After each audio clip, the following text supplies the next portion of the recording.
మొంతా తుఫాన్ కారణంగా ఆస్తి ప్రాణ నష్టం లేకుండా చేస్తామని ఏపీ సీఎం చంద్రబాబు అన్నారు. తుఫానులో ఉత్తమ సేవలు అందించిన వారి కోసం సీఎం క్యాంపు కార్యాలయంలో అభినందన కార్యక్రమం నిర్వహించారు. పలువురిని సైక్లోన్ మొంతా ఫైటర్లుగా గౌరవిస్తూ సర్టిఫికెట్లు, జ్ఞాపికలు ప్రదానం చేశారు. ఈ సందర్భంగా సీఎం చంద్రబాబు మాట్లాడారు. ఆ రికార్డ్స్ చూస్తే నాకు చాలామంది ఉన్నారు. దాంట్లో ఒక 6-7 మందిని పికప్ చేసుకున్నాం. ఆ 6-7 మంది ఈరోజు పెద్ద అసెట్గా తయారయ్యే పరిస్థితి వచ్చారు. ఎందుకంటే యంగ్ బ్రెయిన్స్, ఐఐటి, ఐఐఎం, ఇప్పుడు పోలీసుల్లో ఐపీఎస్, ఐఏఎస్, కొంతమంది ఢిల్లీ యూనివర్సిటీలో ఎకనామిక్స్ చేశారు ఒకరు. ఇవన్నీ కూడా తీసుకొని భాస్కర్ గారికి కొంత ఇది చేస్తే వండర్ఫుల్ ఎక్సర్సైజ్ చేశాడు. మామూలు ఎక్సర్సైజ్ బాగా చేశాడు. సిఎస్ గారు కోఆర్డినేట్ చేశారు.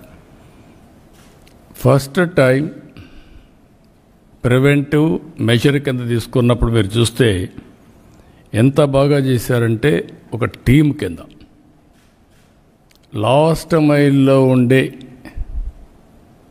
సెక్రటరియట్లో ఉండే వ్యక్తుల్ని కదిలించి రియల్ టైంలో ఫిజికల్గా వాళ్ళు వెళ్ళారు.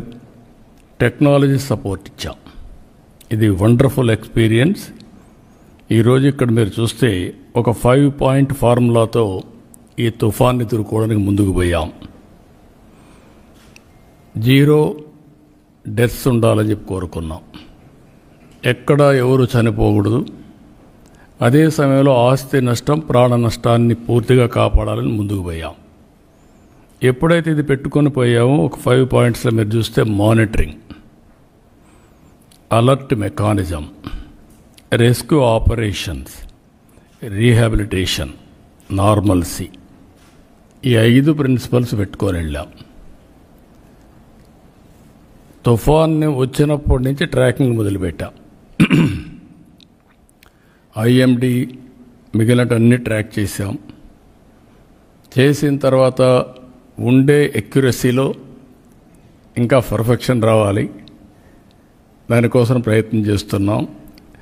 ఉండే ఎక్యురసీతో ఎక్కడికక్కడ రియల్ టైం మనం డెవలప్ చేసిన అవేర్. ఒక ఎగ్జాంపుల్ మాత్రం రెయిన్ఫాల్ అవర్లీ, ఏ రెయిన్ గేజెస్లో ఎంత రెయిన్ పడిందో చూసుకొని అక్కడి నుంచి ఫ్లడ్ మేనేజ్మెంట్ మొదలుపెట్టాం. రిజర్వాయర్స్ కానీ, విలేజెస్ కానీ, చెరువులు కానీ, మొత్తం వాటర్ బాడీస్ అన్నీ తీసుకొని చేశాం. ఇప్పటి వరకు మీరు చూస్తే ఒక 2 చనిపోయారు. ఒకరిద్దరు వేరే కారణాల వల్ల దీంట్లో రికార్డ్ అయ్యారు. ఏదైనా కూడా అతిపెద్ద తుఫాన్ వీలైనంత మందిని కాపాడగలిగాం. ఒక సాటిస్ఫాక్షన్. ఇంకొక పక్కన మీరు ఒకసారి చూస్తే ఆస్తి నష్టం కూడా ఎప్పుడైతే హెవీ రెయిన్ పడినప్పుడు ముందుగానే ఇది చేశాం. అక్కడి నుంచి వీలైనంత వరకు కాపాడాం. మామూలుగా కాకినాడ దగ్గర క్రాస్ అవుతుందంటే అందరం కాకినాడ దగ్గరనే వాచ్ చేస్తాం. ఈసారి కాకినాడ దగ్గర క్రాస్ అయినా రెయిన్ ఎక్కడెక్కడ పడుతుంది, ఎట్లా ట్రావెల్ అవుతుంది, క్లౌడ్స్ ఏ విధంగా వస్తాయి, అవన్నీ అనలైజ్ చేసుకొని హైయెస్ట్ రెయిన్ఫాల్ కావల్లో పడింది. కావల్లో ఫ్లడ్ మేనేజ్మెంట్ స్టార్ట్ చేశాం. దెన్ ఒంగోలుకు వచ్చింది. పరచూరు ఈ ఏరియా చూసుకుంటూ వరుసగా మచిలీపట్నం నుంచి అంతర్వేది నుంచి మొత్తం కోస్టల్ క్రాస్ అయ్యే పరిస్థితి వచ్చింది. అక్కడ విండ్ వెలాసిటీ తగ్గింది, కానీ క్లౌడ్ అంతా కూడా రీకూప్ అయింది.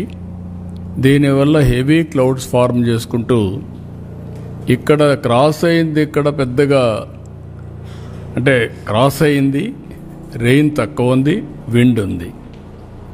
కానీ నిన్న తెలంగాణకి వెళ్ళి వరంగల్లో 42 సెంటీమీటర్స్ రెయిన్ఫాల్ పడింది.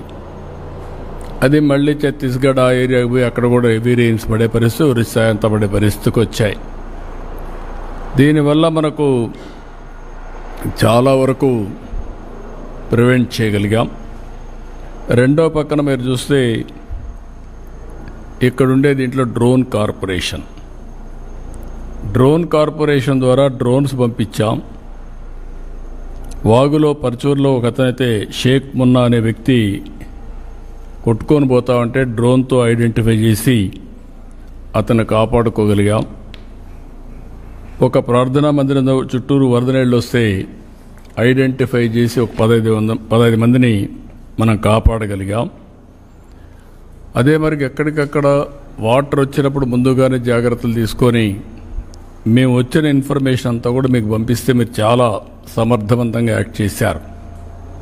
నేను చాలా సైక్లోన్లు చూశాను, కానీ ఫస్ట్ టైం నా జీవితంలో యంత్రాంగం టెక్నాలజీ ఇంటిగ్రేట్ అయ్యి లాస్ట్ మైల్లో సమర్థవంతంగా మనం హ్యాండిల్ చేయగలిగాం.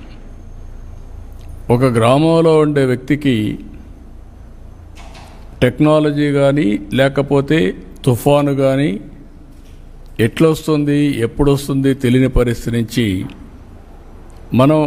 మన లాస్ట్ మైల్లో ఉండే మన ప్రభుత్వ ఉద్యోగి వీళ్ళంతా కూడా పర్ఫెక్ట్గా దీన్ని హ్యాండిల్ చేసే పరిస్థితికి వచ్చారు.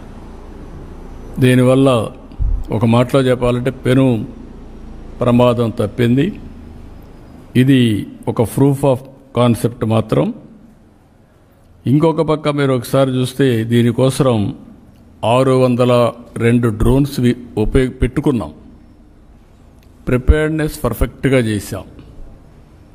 ఎక్కడైనా సరే స్టాండర్డ్స్ SOP పెట్టుకొని వీలైనంతవరకు ఎంతవరకు ఇవన్నీ కాపాడగలుగుతామో డ్రోన్ ద్వారా కానీ సెటిలైట్ మ్యాప్లు కానీ లేకుంటే వేరియస్ యాంగిల్స్లో తీసుకొని మనం ముందుకు పోయి కడాన మీరు చూస్తే CCTV కెమెరాలో టౌన్స్లో ఫ్లడ్ మేనేజ్మెంట్ ఏ విధంగా చేయొచ్చునో అనలైజ్ చేసి అలర్ట్స్ పంపించే పరిస్థితి.